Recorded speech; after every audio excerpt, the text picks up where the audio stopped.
Hello, ഓണവിഭവങ്ങളിലെ നാലാമത്തെ item വെള്ളരിക്ക പച്ചടിയാണ് നമ്മൾ ഇന്ന് ഉണ്ടാക്കാൻ പോകുന്നത്. വെള്ളരിക്കയും പച്ചമുളകും ചേർത്ത് നമുക്ക് അടുപ്പിലേക്ക് വയ്ക്കാം. ആവശ്യത്തിന് ഉപ്പ് ഇട്ട് കൊടുക്കാം.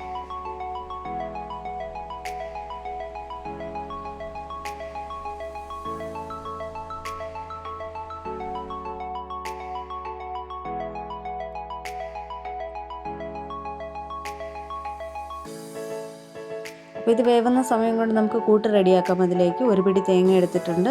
അതിലേക്ക് ഒരു 1/4 ടീസ്പൂൺ ജീരകം, തൈരും ചേർത്ത് നന്നായിട്ട് അരയ്ക്കാം. ഇതിൽ നമ്മൾ പച്ചമുളക് ചേർക്കുന്നില്ല, കാരണം പച്ചമുളക് നമ്മൾ അരിഞ്ഞ് ചേർത്തിട്ടുണ്ട്. അപ്പോൾ തേങ്ങയും ജീരകവും തൈരും ചേർത്ത് നന്നായിട്ടൊന്ന് അരച്ച ശേഷം അതിലേക്ക് ഒരു 1/4 ടീസ്പൂൺ കടുക് കൂടെ ചേർത്തൊന്ന് അരച്ചെടുക്കാം.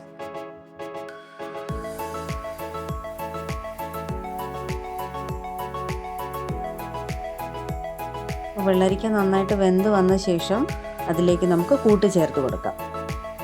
കൂട്ട് ചേർത്ത് കഴിഞ്ഞാൽ അത് തിളപ്പിക്കേണ്ടതില്ല, കാരണം നമ്മൾ കൂട്ടിൽ തൈര് ചേർത്തിട്ടുണ്ട്. ഒന്ന് ചൂടാക്കി എടുത്താൽ മതിയാകും.